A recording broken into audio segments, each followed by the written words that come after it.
right, welcome everyone to episode 1 of New Space. I am your host, Nicholas Sadowski, and we should hopefully have a wonderful episode for you here. So on December, I think it was the 26th of December, I released an introductory video for New Space. So if you're curious as to what this podcast is or what we're going to cover just generally, I would go take a look at that. It is on the Barycenter Productions YouTube channel. But today we're going to take a deep dive into the James Webb Space Telescope and all the opportunities that will afford us, as well as my 2022 aspirations and 2021 obituaries in the space industry. So to start off, the James Webb Space Telescope, it was launched on December 25th at 7:20 a.m. Eastern Standard Time from French Guiana in South America, which is a country on that it's above Brazil. But yeah, so it launched from French Guiana, and yeah, it took off at 7:20 a.m. on Christmas Day. Wonderful Christmas present. Made it to space, and currently it is on path to get into its orbit. It was launched on a Ariane 5 from Arianespace, which is part of the ESA. Arianespace, it's a private company, but the ESA, European Space Agency, they contract them to do all their launches. So yeah, Arianespace is the primary launch provider for the European Space Agency. And they are actually starting to branch out a little bit with some more companies, but of course, in my opinion, the United States has the most diverse group of space companies. You've got SpaceX, Blue Origin, Virgin Galactic, Rocket Lab, which we can debate that one, but you know. And yeah, so that's what the James Webb Telescope did, and now what it's going to do. So the James Webb Space Telescope is incredibly interesting. So we currently have the Hubble Space Telescope in space currently, and the Hubble Space Telescope is a marvelous piece of engineering and is one of the most important and amazing satellites that we have in orbit. And what it does is it basically has a gigantic camera lens that can point really, in really far directions, and we can observe areas of space that we can't see by the naked eye or our other satellites, and we can observe those parts of space. That's how we've come to discover some of the planets that we have, or the moons, or the suns, or the galaxies, or the nebulae, or etc. The problem with it is that light doesn't pass, like the light of a planet, like you wouldn't be able to see a planet through a nebula, because a nebula is this giant gas cloud that you can't see through. And the other thing is it can't see infrared. So everything that we see is basically light coming into our eyes. So if you look into the sky, you see the stars. And those stars is light coming from an actual star reaching our naked eye through the atmosphere, etc. And also the atmosphere blocks out some of the stars, which is why we can't see all of them. But as the universe expands, the light, you think of it like this. You have let's say, a pencil. You can do this out if you want to. You have a pencil on your desk, and you tie a rope to the tip of the pencil, and then you have the other end of the rope in your hand. If you put the pencil tip and your fingers holding the rope close together, there's a bunch of scrunched up string in the middle there, because there's a lot of loose string, because your fingers and your pencil is close together. That's basically what it was at the beginning of the solar system. All of that stuff was concentrated so close together that the wavelengths of the light between objects was very small. And as time went on, if you move the pencil away from your fingers, you'll see that there's less and less and less and less slack. And eventually, you'll have no slack. So, and the string will be fully extended. And that's basically what's happening with these wavelengths, is that the wavelengths are extending further and further and further and further, and the wavelengths are getting longer and longer and longer and longer, and it's starting to go from naked eye light to infrared light. And the Hubble Space Telescope can't see infrared light, so the James Webb Space Telescope can see infrared light. And what it can also do is point its lens in the direction of the beginning of the solar system. And because those objects are so far away, we can then see our origins. So if this was billions and billions and billions and billions of years ago, we could probably see those origins because they'd be within the wavelengths that our eye can see. But now we're so far away that those wavelengths have stretched so big, so far, and they're so long now that we can't. But the James Webb Telescope can see these wavelengths, and then we can get a look into what is out there. Where did we come from? What is the origins of the solar system? And we can also watch stars and solar systems being born out of gas and dust. And this satellite will provide us with so much information. And it's going to be so interesting. But the other thing about this satellite is it only has enough fuel for 5 years, because in the Lagrange, let's call it an orbit, it has to make altitude adjustments to maintain that orbit because it's an unstable orbit. So it has to constantly fire its thrusters and make sure that it's in that orbit. But, I mean, there's nothing in space. It can't just grab something from nothing. So eventually that fuel is going to run out. And then the satellite will just eventually drift off into space. Now, we hope to get 10 years from this satellite, but there's enough fuel for 5. So we're going to get so much information in these next 5 to 10 years, and it's going to be truly amazing to see the pictures that come back. And, I mean, we may finally get that answer of where did we all come from.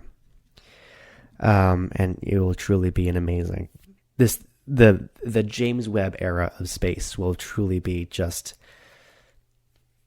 so revealing and so amazing. I don't know how else to express it. I know it sounds like I'm repeating myself, but it's so great. So that's the James Webb Space Telescope. And when new developments come in from it, of course, we'll go over those on this podcast. And now I want to talk about my 2022 aspirations, of course, for this year, 2022. It is January 1st after all, so time to make some resolutions. I am rooting at this point for a Starship orbital launch. They have FAA approval up until I think the end of January or beginning of February. And I'm sitting on the edge of my seat. I watch the booster get put on the orbital mount, and Starship 20 is sitting on the suborbital pad, and I'm just the thing that confused me though with this is that Starship 20 or Ship 20 is sitting on the suborbital pad, but they took off the crane mounts. So the mounts that they have on the nose cone for the crane and for the load spreader to lift up Starship and move it places, they took them off. Now, there were 2 theories floating around. Theory number 1 was that Ship 20 was just going to be a test vehicle and wasn't actually going to go orbital. The second theory was that because the integration tower will catch the booster and Starship by the chopsticks, that they're going to try to lift Starship by their flaps and by those mounting points that are existent there for the integration tower. Elon Musk alluded to the idea that they're still trying to get Booster 4 and Ship 20 in an orbital launch. But we haven't heard anything as of yet regarding that. I'm crossing all of my fingers here. I've got all the quintuple cross here. I've got even my thumbs are crossing it. I'm really come on, let's do this. But Starship, we're gonna do a deep dive episode on Starship, probably episode 3 or 4. I'm not exactly sure. But it will be. I do want to talk. We have a new military correspondent with space whose name is Owen Sadowski, and yes, he is my brother. And we're going to go over that in the next episode. But I do want to go over Starship because, one, it's my personal favorite rocket in development, and I think that it unequivocally is going to change the way rocketry is done from here on out. But yeah, so that's Starship. Now moving on to the company that I do not like, but who I do have big aspirations for, which is Blue Origin. I I have opinions of Blue Origin, and we'll go into those opinions in another episode. But we're going to talk about positive things this episode, which are aspirations. So, for Blue Origin, I really, really hope they fulfill ULA's order for those engines. Like, those things have been on order forever now. And I'm just surprised that, I mean, the BE4s, I'm surprised that ULA hasn't, like, lost their mind at Blue Origin. But I really do hope that those orders get fulfilled, because ULA wants them. It'll give Blue Origin some money. Which I don't think it needs, because Jeff Bezos is mega rich, but it'll be a good publicity boost. Yay! Blue Origin fulfills rocket engine order for ULA. It'd be a nice publicity. I mean, they already have enough publicity as it is with their launch of William Shatner and all these famous people going up to space. But I think it'd be nice to show that they're actually participating, not just in publicity, but in the actual space industry, to show that they're a partner, and to show that, you know, they're willing to work with other companies for the mission and for the purpose of the furtherment of space exploration. I think that'd be a positive look on the company, because here's the deal with Blue Origin. They have a lot of public support from people who aren't in the space industry. But from people who are in the space industry, it is my understanding that they do not like Blue Origin for a multitude of reasons. And it would be a really nice show of camaraderie and of just playing as the team player that they would fulfill this order and, you know, just get it done. Because at this point, people would be like, oh, okay, so they actually are working with us here. They actually are trying to do good things with space, not just make money off of their launches. And that'll be a different episode. But I do hope they get that engine order fulfilled. And finally, with Blue Origin, New Glenn. There was this exciting development with New Glenn where we saw a Pathfinder booster section roll out of their factory. Like, that's huge. Their massive for their first orbital rocket, the booster section rolled out. And that's extremely exciting. And I think the reason why people in the space industry don't give Blue Origin much hope is because SpaceX is like, their launch cadence and their cadence for just progression of like prototypes is insane. Like, I don't think people realize how hard it is to build a rocket, because SpaceX makes it look so easy. But I mean, you're building something that has to go to space, come back, not get burnt up, not explode, remain stable, and deliver something into an orbit. If that's its goal. And that is really, really, really hard to do. I mean, NASA with its first rockets against the USSR, we blew like all of our rockets up. And like, rocketry is hard. It took geniuses like Goddard, Tsiolkovsky, Oberth, to Von Braun to be able to figure this stuff out. But like, not everyone's a rocket scientist. That's why the expression exists. It's literally rocket science. It's hard stuff. So SpaceX, Elon Musk pushes his team to an extreme level to get this stuff done. But other companies just don't do that. And Blue Origin is one of them. So while I am amazed at the launch cadence and the build cadence of SpaceX, I'm not going to penalize Blue Origin for being slow, because it takes time. And of course, you would want, if success is a product of time, I'd rather take time and a good product than quickness and explosions and money lost and etc. I would rather not have New Glenn blow up on the first time. But yeah, so I am looking forward to launching New Glenn. They do have to build out their launch pad in Florida. But I am very excited by that booster that rolled out. It looked very promising. All right, so then we now move on to Rocket Lab. Peter Beck did a debut for their new rocket, Neutron, which I saw this meme on Twitter where it was basically, I don't know what the original meme was, but it was like an elephant and a monkey were together, and then the byproduct of them was like this half monkey, half elephant thing. It was like, what did you do? And it was just kind of funny because they photoshopped like pictures of different rockets on there, and then the product was this thing. I think it was the original Starship design with those 3 legs with the flag on it, and then it had the Electron rocket, which was black, and then the byproduct was this thing, and it was just very funny. But yeah, so the Neutron debut. This is incredibly exciting. Peter Beck did a fantastic overview of his rocket with his whole testing it on.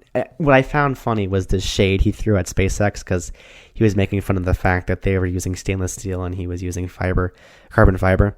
And it was just a funny just a funny throwing of shade by Peter Beck. But yes, our Rocket Lab, I'm very excited for their development of Neutron. I mean, it's 365 days. So maybe they will get a first Neutron out this year. We'll see. But it looks very promising. And the final part of my 2022 aspirations is Virgin Galactic. We haven't heard much from Virgin Galactic in a while. And that's what my aspiration is. I hope to hear more of them. I'm hoping for a second Virgin Galactic launch and an increase in their launch cadence. Say what you will about Blue Origin and New Glenn being slow and the ULA engine order keep being pushed back. Their launch cadence, while it's not up to par with SpaceX, for suborbital launches is quite quick. Like, they've launched a lot of people. And I mean, they've got a fully reusable suborbital rocket, 4 minutes at the edge of space. Technically does go higher than Richard Branson's. They've been advertising it, and they've gotten their people, and then they have launched. And so I don't know if Blue Origin is taking all the competition away from Richard Branson, but I am looking forward to a second Virgin Galactic launch, because the whole space plane idea is really cool. There was like the space shuttle was like, oh, let's build a plane for space, and that turned out meh. There was some problems with that, as I'm sure we're all aware. But this whole design of launching basically a supercarrier plane up into the sky and then dropping this plane with a rocket engine out the back of it, and then that's shooting up into space, it's mind-boggling. It's insane that they're doing that. And to watch Richard Branson go up with, I think it's 8 people, and just have them floating around in all that space with the windows all around them, like that's incredible. So I do hope they get more people, and I do hope they have an increase in launch cadence. I mean, they built their entire spaceport USA. They built that whole thing out. They got a really nice terminal there, runway and everything. So I really do hope that they get more people to go on those.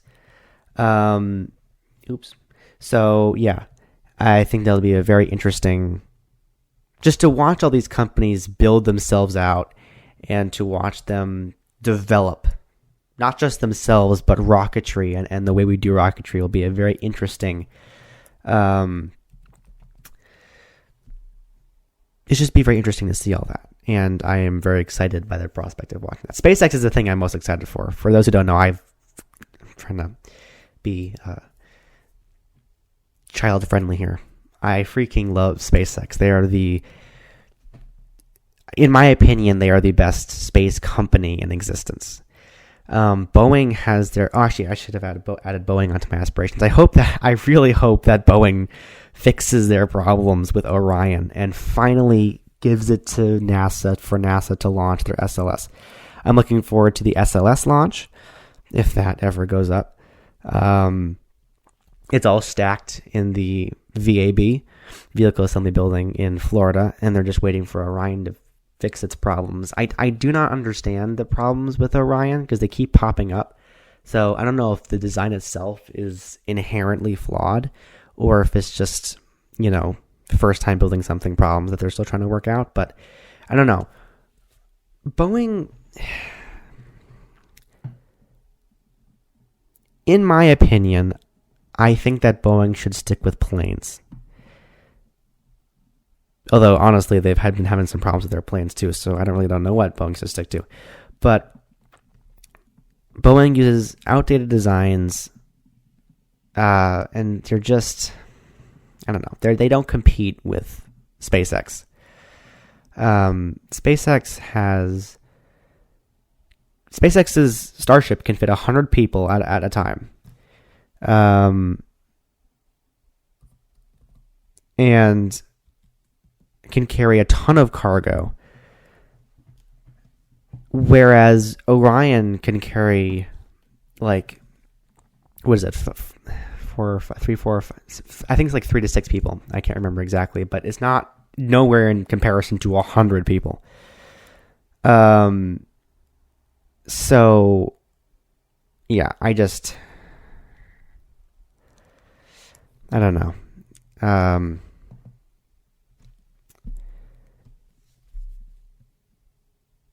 It's just hard for me to even consider Boeing a space company at this point, because they can't get their thing in space. And I don't know what's happening over at Boeing, but they need to, because we have to go back to the moon. We have to go back to the moon and establish a base to get to Mars. And the more delays that keep happening, the further we're pushing back the frontier. The further we're pushing back on future development and future discovery and like moving forward. We keep getting stuck in the same place because the company that we're relying on to get us there just isn't fulfilling its job. So I really do hope that they get that their problem situated, and for future Orion capsules, that there aren't these problems in the future. So yeah, well, hopefully that happens. We will see. But as I was saying, I am just mostly looking forward to Starship here because, I mean, you have to look at what they've done. They've built, let's see, SN 8, 9, 10, 11, 15, 20. They've built 6 Starships. They have launched almost all of them, minus SN 20. They have landed 2, and they've landed 1 successfully. And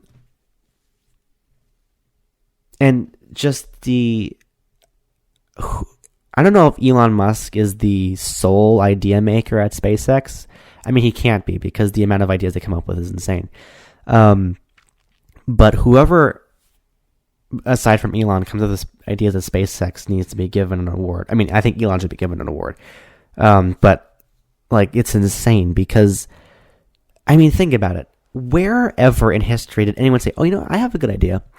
Let's have a rocket re-enter, like an actual, like, upper stage of a rocket, re-enter the atmosphere. Well, in general, no one's ever said, let's have the second stage of a rocket re-enter the atmosphere, besides the space shuttle.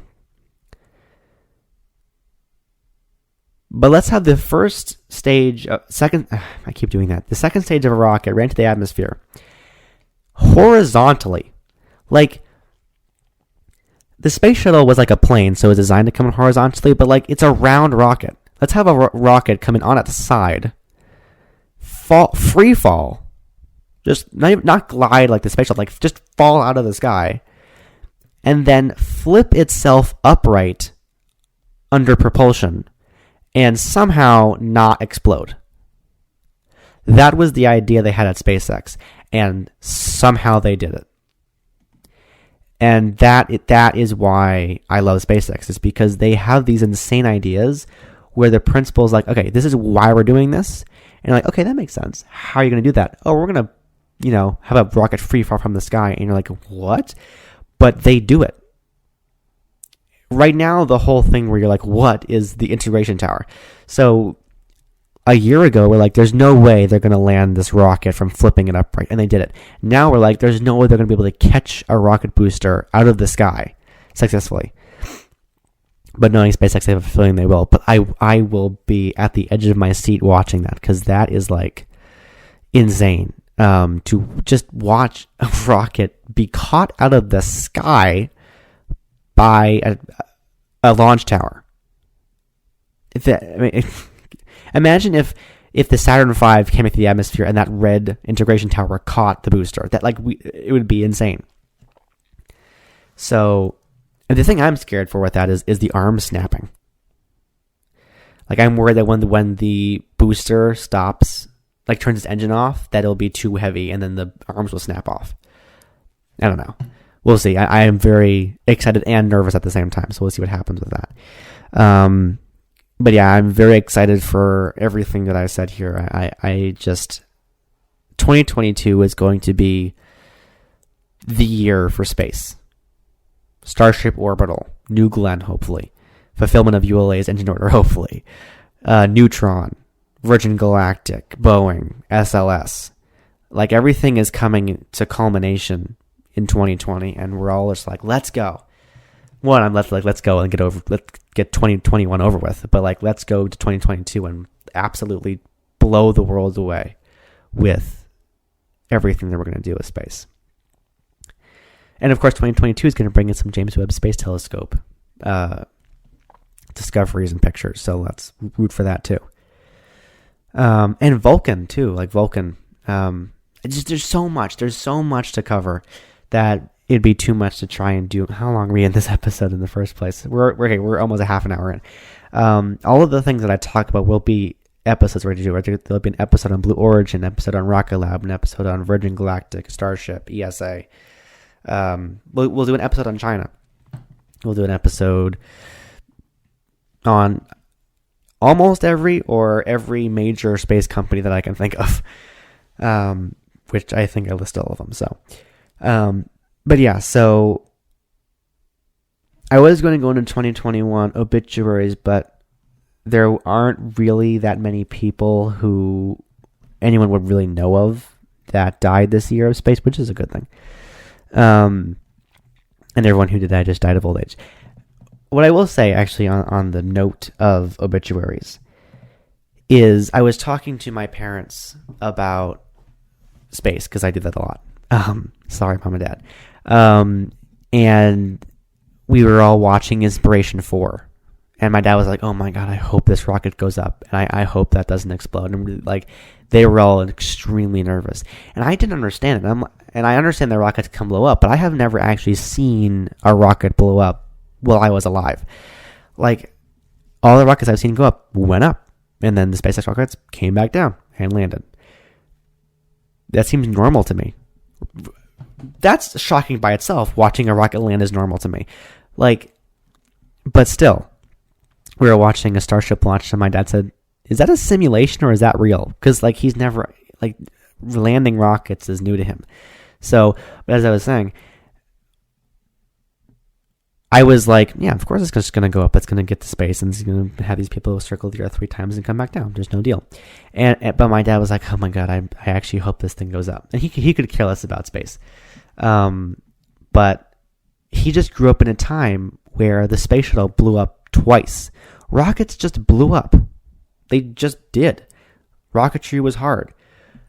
And to have a new company just come out of nowhere and not have their rockets blow up is like, to them, it's like, what? That shouldn't happen. That's why Starship, I think, was refreshing to them, because, like, okay, here we go. And there is the rockets blowing up. Because, like, it's like, how can you have this many rockets go up and not one of them explode? Like, that's insane. So, yeah, I'm excited. I know it won't, but I'm really hoping that Starship comes back and doesn't burn up in the atmosphere. I know it won't, but I'm hoping. Let me hope. It's an aspiration. We're going to be positive here. New Year's resolutions. New Year's. Let's do this. It's a new year. It's a new something. Something's new. So, yeah. New year, new day, new hour, new minute, new second. Let's move on and hope for the best and be aspirational and positive. But yeah, so that's all I have for you, episode 1. Episode 2, we're going to go into military aspects of space. Owen Sadowski, who is our military correspondent on space, will be here to talk with us as well, so stay tuned for that. Again, there's no schedule, so I don't know when it's going to be, and I won't commit myself to anything, but hopefully within the next week or 2 weeks.